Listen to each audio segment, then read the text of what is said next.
Quelle humiliation! Nous sommes humiliés. Les handballeuses du Cameroun ont été disqualifiées du tournoi qualificatif pour les Jeux Olympiques de Paris 2024. C'est du jamais vu. Vous avez bien compris, le Cameroun a été disqualifié. La raison, les filles, les handballeuses du Cameroun n'ont pas pu obtenir les visas nécessaires pour se rendre en Hongrie où elles devaient disputer le tournoi qualificatif. C'est du jamais vu depuis l'indépendance.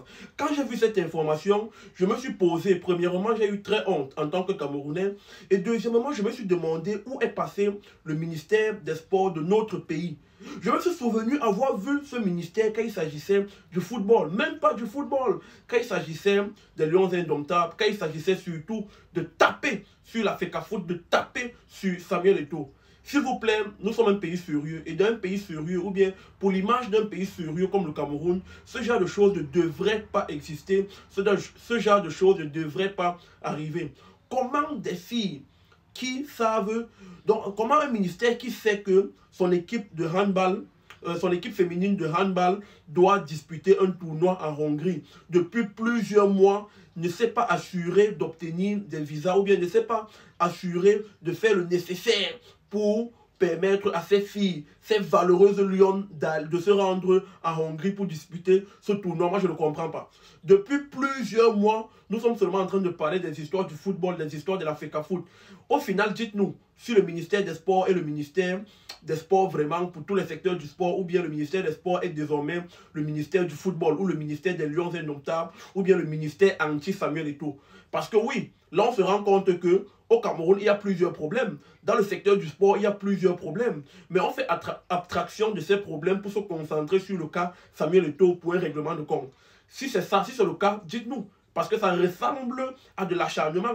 Ça ressemble à un guet-apens que vous avez tendu à Samuel Eto'o. Rien ne vous intéresse plus. Tout ce qui vous intéresse, c'est faire tomber Samuel Eto'o. Si c'est le cas, dites-nous. Comme ça, nous, on va comprendre et on va quitter derrière vos affaires. On va vous laisser, vous allez discuter là-bas à la tête. Regardez ce qui se passe. Regardez ce qui se passe avec les handballeuses. C'est une honte pour le Cameroun, c'est une honte monumentale.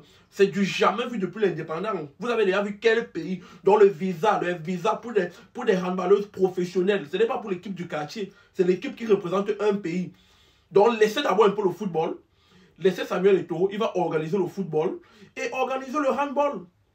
Organiser les autres secteurs du sport. Il y a quoi avec l'acharnement sur Samuel Eto'o, sur le pasteur Samuel Eto'o? Beaucoup de gens vont venir ici dire en commentaire que oh, voilà un négligent, voilà un négligent. Moi, je reconnais. Je suis un négligent.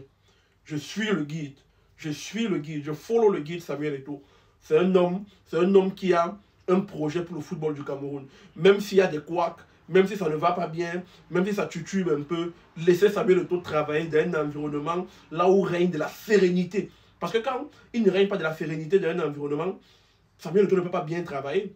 Il faut tenir compte de tout cela. Donc laissez Samuel Eto'o un peu, laissez le football et concentrez-vous un peu, un tout petit peu sur le handball. Essayez de redresser la barre au niveau du handball. Après, nous pourrons reparler du football au Cameroun. Vous êtes le ministère des Sports, vous n'êtes pas le ministère des Lions indomptables du Cameroun. On s'est compris, non? Ok.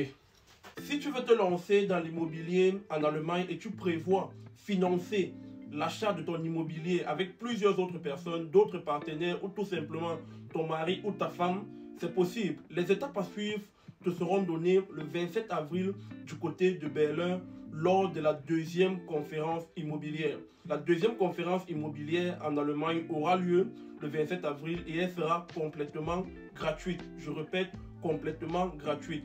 Tout ce que tu as à faire, c'est de cliquer sur ce lien pour t'inscrire. Pour tous ceux qui veulent investir dans l'immobilier en Allemagne, vous aurez toutes les réponses à vos questions. Même les étudiants qui prévoient se lancer dans l'immobilier après leurs études, vous pouvez déjà préparer le terrain. Cliquez sur ce lien, inscrivez-vous et donnons-nous rendez-vous le 27 avril prochain. On est ensemble.